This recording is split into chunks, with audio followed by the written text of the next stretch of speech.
नमस्कार, सुप्रभात विद्यार्थियों। विद्या विहार यूट्यूब चैनल पर आपका स्वागत है। मैं राम सकल, प्रवक्ता विद्या विहार इंटर कॉलेज।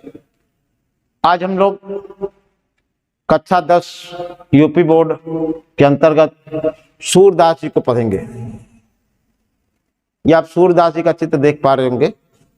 इस स्लाइड में देखिए, सूरदास जी जो कृष्ण भक्ति में लीन रहने वाले हैं। पहले हम लोग इनका जीवन परिचय का अध्ययन करेंगे, उसके बाद इनके काव्यों का।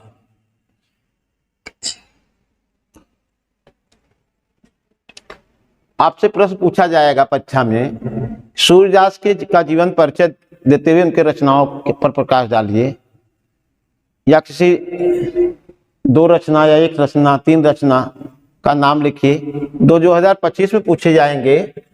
उसका क्रम जो है 3 + 2 = 5 नंबर का प्रश्न पूछा जाएगा 2025 में।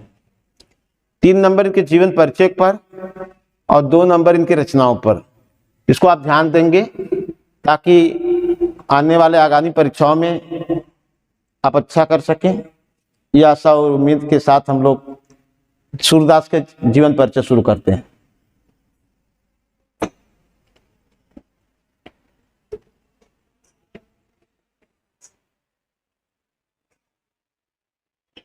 सूरदास जी कृष्णोपासक और यह सूरदास सगुण भक्ति धारा के कृष्ण के उपासक कवि हैं, अर्थात कहने का से है। और यह भक्ति काल, सूरदास को जो समय है वह भक्ति काल का है। और भक्ति काल में सगुण धारा का कृष्ण उपासक थे, अर्थात कृष्ण भक्ति शाखा के प्रतिनिधि कवि हैं। इन्होंने अपनी संगीतमय वाणी से कृष्ण की भक्ति और उनकी बाल लीलाओं का रस का ऐसा सागर प्रवाहित कर दिया है, जिसको मत कर भक्तजन भक्ति सुधा और आनंद मुक्ति प्राप्त करते हैं। अब हम आते हैं इनके जीवन परिचय पर। उनका संक्षेप परिचय था।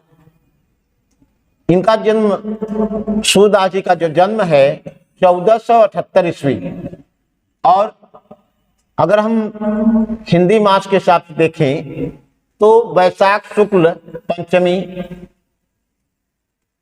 संवत 1535 ईस्वी।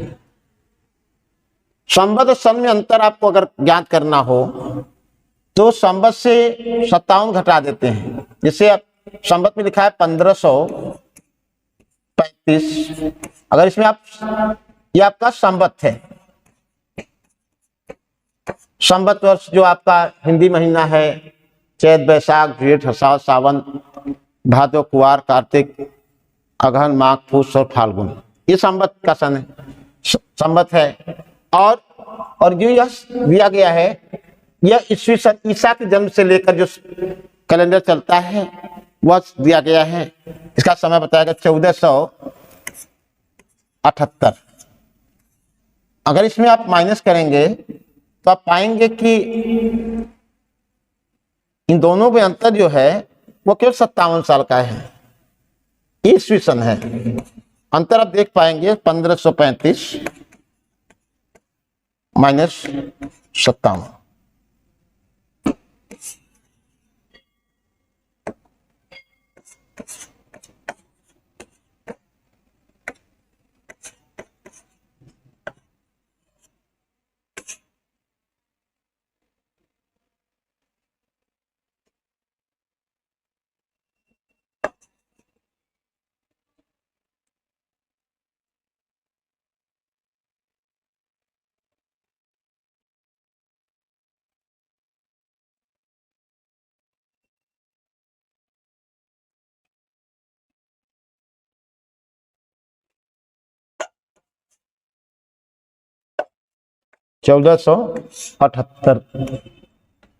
ये 1478 आपका ईस्वी सन में है।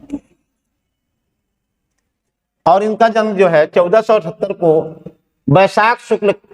वैशाख महीने के शुक्ल पक्ष में 5वीं तिथि को संवत 1535 विक्रमी में हुआ था। और इनका जन्म स्थान बताया गया आगरा मथुरा रोड पर स्थित रोनकता नामक ग्राम में।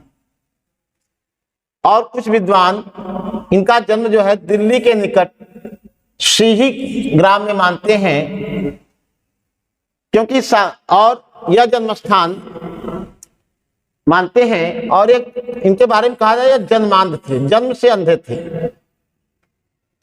और विद्वानों इस विषय में विद्वानों मतभेद, कुछ विद्वानों का कहना है कि जन्मांध नहीं है और कुछ विद्वानों का कहना है कि जन्मांध थे।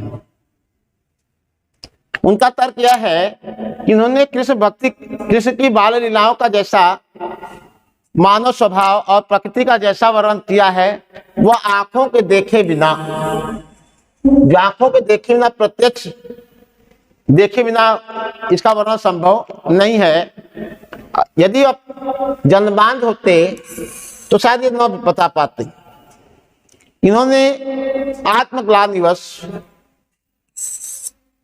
लाक्षणिक रूप में अथवा ज्ञान चक्षुओं के अभाव में भी ऐसा कहा हो सकता है कि कहने का मतलब ये हो सकता है कि बाद में अंधे हुए। कुछ विद्वानों का मत है कि प्रारंभ से अंधे न रहे हों, क्योंकि जैसा इन्होंने कृष्ण की बाल लीलाओं का, मानव स्वभाव का और प्रकृति का वर्णन किया है वैसा वर्णन सामान्य जन के लिए संभव नहीं है।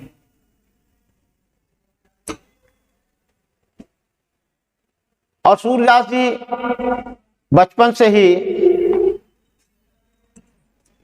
से ही इनकी रुचि भगवत भक्ति में थी और ये भगवत भक्ति का गायन करती थी। और इनके पद को सुनकर जो पुष्टि मार्ग के संस्थापक थे महाप्रभु वल्लभाचार्य,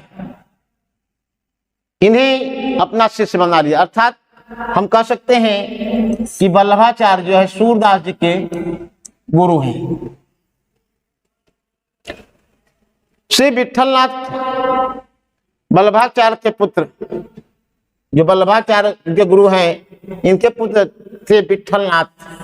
इन्होंने अष्टछाप नाम से 8 कवियों, जो 8 कवि थे वो सभी कवि थे, कृष्ण भक्त कवि थे, उनका एक संगठन किया था।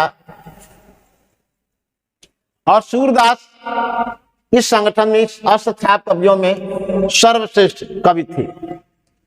वे गौ घाट में रहकर जीवन पर्यंत अर्थात जीवन भर आजीवन कृष्ण की भक्त लीलाओं का गायन करते थे। सूरदास जी का गोलोकवास अर्थात उनकी मृत्यु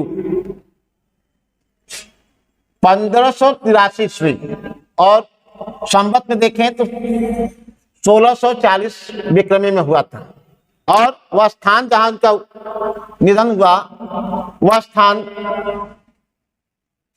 गोसाई विठलनाथ के सामने गोवर्धन की तलहटी में पारसौली नामक ग्राम में हुआ था। इनकी मृत्यु जो हुई थी वह पारसौली नामक ग्राम में हुई थी।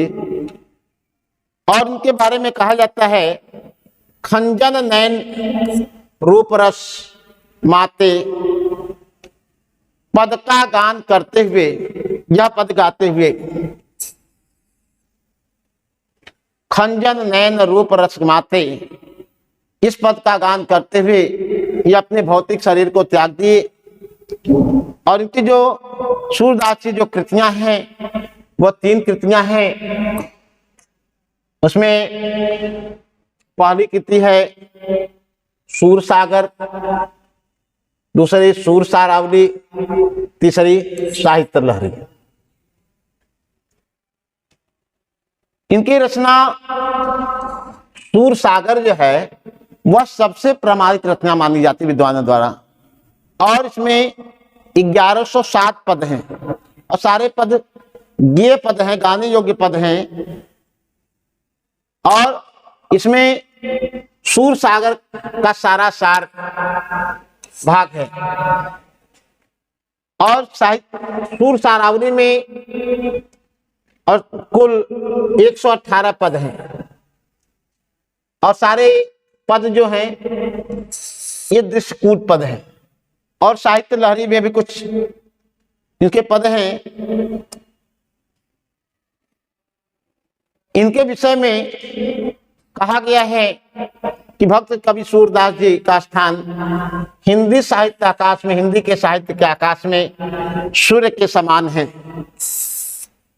कवि कह रहे हैं, सूर सूर तुलसी शशि उलगन केशव दास, अब के कवि खद्योत्सम जहता करत प्रकाश। सूर सूर इसका आशय है कि सूरदास के बारे में कहा गया है, जो सूर है वो सूर्य के समान है। और तुलसी शशि, और तुलसीदास चंद्रमा के समान है। उलगन केशव दास, उलगन मतलब होता है नक्षत्र तारे, और केशव दास तारे के समान है। अब के कवि खद्योत्सम, खद्योत का अर्थ होता है जुगनू।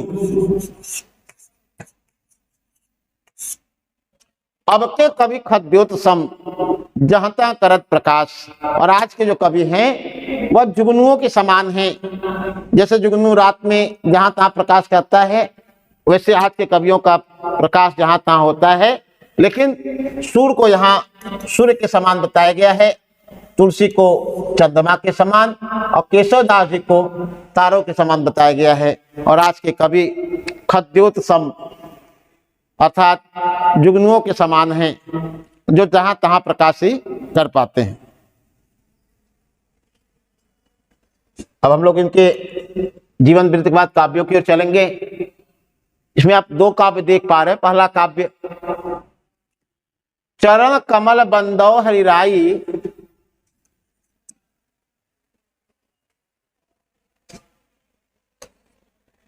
चरण कमल बंदो हरिराई, जाकी कृपा पंग गुरु लंघे, अंधे को सब कुछ दर्शाई, बहिरो सुने को गुंग गुंग पुण्य बोले, रंक चले सिर छत्र धराई, सूरदास स्वामी करुणामय, बार बार बंदो तिहि पाई। इसमें कवि सूरदास जी कहते हैं कि चरण कमल बंदो हरिराई, मैं अपने प्रभु कृष्ण के कमल रूपी चरणों की वंदना करता हूं। क्योंकि सूरदास कृष्ण के उपासक हैं, और सूरदास जी कहते हैं मैं अपने प्रभु कृष्ण के चरण कमल रूपी चरणों की, कमलवत चरणों की वंदना करता हूं। जाकी कृपा पंगु गुरु लंघे, जिसकी कृपा से पंगु अर्थात कोई लंगड़ा व्यक्ति जो है गिर लंघे, गिरी का अर्थात पर्वत को लांघ जाता है, पार कर जाता है। जिस हमारे प्रभु श्री कृष्ण की कृपा से, जिसकी कृपा अर्थात हमारे प्रभु श्री कृष्ण की कृपा से पंगु अर्थात लंगड़ा व्यक्ति जो है, पंगु जो लंगड़ा व्यक्ति है वह पर्वत को लांघ जाता है। अंधे को सब कुछ दर्शाई, और अंधे व्यक्ति को सब कुछ दिखाई देने लगता है। बहिरा सुनाए, और बहरा व्यक्ति सुनने लगता है। और गुंग पुनि बोले, और गुंगा व्यक्ति जो है, और गुंग पुनि बोले, जो गुंगा व्यक्ति है वह बोलने लगता है। रंक चले सिर छत्र धराई, और जो रंक है, जो निर्धन है, जो गरीब व्यक्ति है, वह राजा के समान सिर पर छत्र धारण करके चलने लगता है। वह कब होता है? जब इस प्रभु श्री कृष्ण की कृपा होती है तो बहरा व्यक्ति सुनने लगता है, गूंगा व्यक्ति बोलने लगता है, और जो निर्धन है, गरीब है, वो राजा के समान सिर पर छत्र धारण कर, छाता धारण करके चलने लगता है। सूरदास स्वामी करुणामय, सूरदास जी कहते हैं हे करुणा के स्वामी, हे दया के स्वामी, बार बार बंदो तिहि पाई, मैं बार बार आपकी वंदना करता हूँ। बार बार बंदो तिहि पाई, मैं बार बार आपकी वंदना करता हूँ। इस काव्य में आप पाएंगे चरण कमल, इसमें आपका रूपक अलंकार है, क्योंकि कृष्ण के कमलवत चरणों की वंदना की जा रही है और यहाँ रूपक अलंकार है। और बार बार बंदव, इस शब्द में अनुप्रास अलंकार है और इसकी जो भाषा है वह ब्रज भाषा है। इनके काव्यों की जो भाषा है वह ब्रज है। इस और छंद जो है पद है, और पद में यह मुक्तक छंद है। यह मुक्तक की शैली में, यह मुक्तक छंद में इसका उपयोग होता है। अविगत गति कछु कहत न आवे, ज्यों गुंगे मीठे फल को रस, अंतर्गत ही भावे, परम स्वाद सब ही सुनिरंतर, अमित तोष उपजावे, मन बानी को अगम अगोचर, जो सो जाने जो पावे, रूप रेख गुण जात जुगत बिनु, निरालंब कित धावे, सब विधि अगम विचार ही ताते, सूर सगुन पद गावे। ये दूसरे काव्य में कवि सूरदास जी इस निराकार ईश्वर के बारे में, उसमें कमी क्या है, निराकार ईश्वर की उपासना में उनको क्या दिक्कत है, क्यों कृष्ण के उपासक हैं, इसमें अपना तर्क दे रहे हैं। और तर्क देते हुए कहते हैं अविगत गति, अविगत गति अर्थात निर्गुण, निर्गुण ब्रह्म,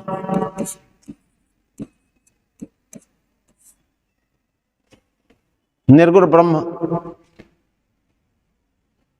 सूरदास जी कहते हैं कि अविगत गति कछु कहत ना आवे, अर्थात अविगत गति निराकार ईश्वर की गति के बारे में, स्थिति के बारे में, निर्गुण ईश्वर की गति के बारे में कुछ कहा नहीं जा सकता है।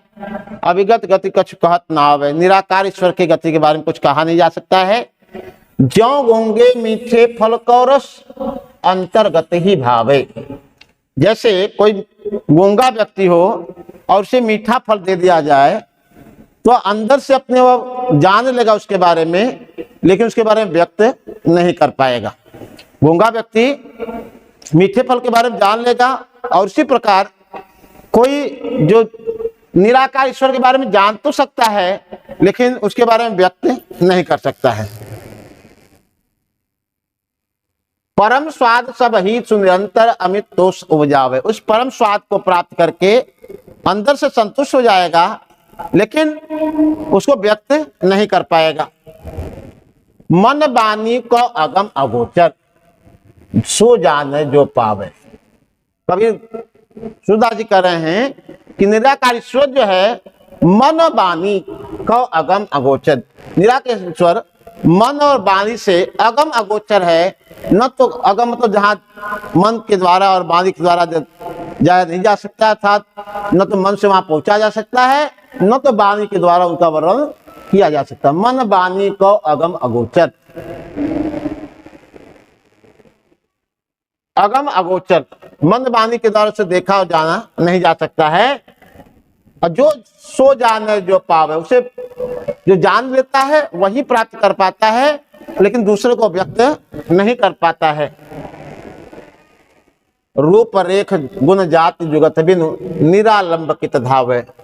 उस निराकार ईश्वर की रूपरेखा क्या है, अर्थात वह दिखता कैसा है, गुण उसमें कौन से गुण हैं, वह किस जाति का है, वह यक्ष है, किन्नर है, मानव है, दानव है, और जुगत बिन किस युक्तियों से, कुछ उपाय से उसे प्राप्त किया जाए, उसे प्राप्त करने का भी कोई उपाय नहीं है।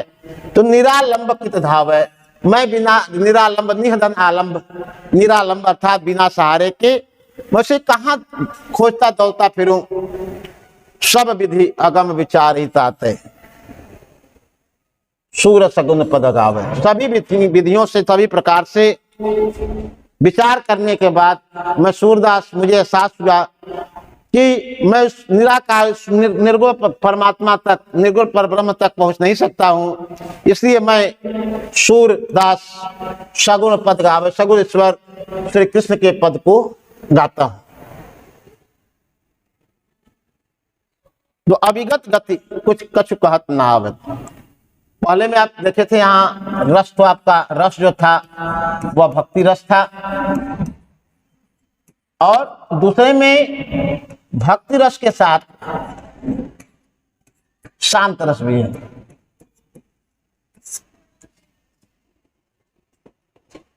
इसमें ये ज्यों शब्द आया, ज्यों गूंगे मीठे फल का रस अंतर्गत ही भाव है। यहां ज्यों शब्द आया तो उदाहरण दिया जा रहा है, इसलिए यहां दृष्टांत अलंकार है। दृष्टांत अलंकार,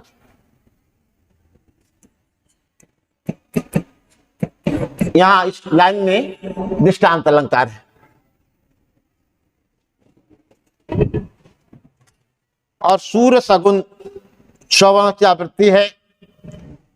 इसका रंग जाति जुगत, इन शब्दों में आप पाएंगे तो आपको अंतरास मिलेगा। यहां सूर्य सगुन और इस सब में अंतरास अलंकार। और आप इन प्रश्नों का अभ्यास करेंगे इन दोनों पदों के आधार पर कि उपयुक्त पद्यांश का संदर्भ लिखिए और रेखांकित जो किया गया है, जो आप यहाँ देख पा रहे होंगे, पहले काव्य में 3 लाइनों का रेखांकन किया गया, इसको आप व्याख्या करेंगे अपनी कॉपी में, और साथ ही इन 2 लाइनों की व्याख्या भी कॉपी में करेंगे। तो आप अच्छे नंबर प्राप्त करेंगे, क्योंकि पूछने का तरीका जो है 2024 से इस प्रकार का किया गया है। तो आप इनकी व्याख्या करेंगे और पहला आपसे प्रश्न पूछा जाएगा कि रेखांकित अंश की व्याख्या कीजिए, और दूसरा पूछा जाएगा, पहला आपसे पूछा गया संदर्भ लिखिए और दूसरा रेखांकित अंश की व्याख्या कीजिए। तीसरा प्रश्न आपसे पूछा जाएगा, कोई एक उस पैरे से उठा के दे देगा और आपसे पूछेगा प्रश्न उस पर आधारित। इसमें पूछा गया आपसे प्रश्न, कवि ने सगुण ब्रह्म की लीला का अपने पदों में गान क्यों किया है। लास्ट में कहा गया है, दूसरे में आया है, सब विधि अगम विचार ही ताते सूर्य सगुण पद गावे, क्योंकि वह निराकार ईश्वर किसी प्रकार से, किसी युक्ति से प्राप्त करने योग्य नहीं है। इसी को विचार करके मैं सूरदास सगुण ईश्वर के पद को गाता हूं।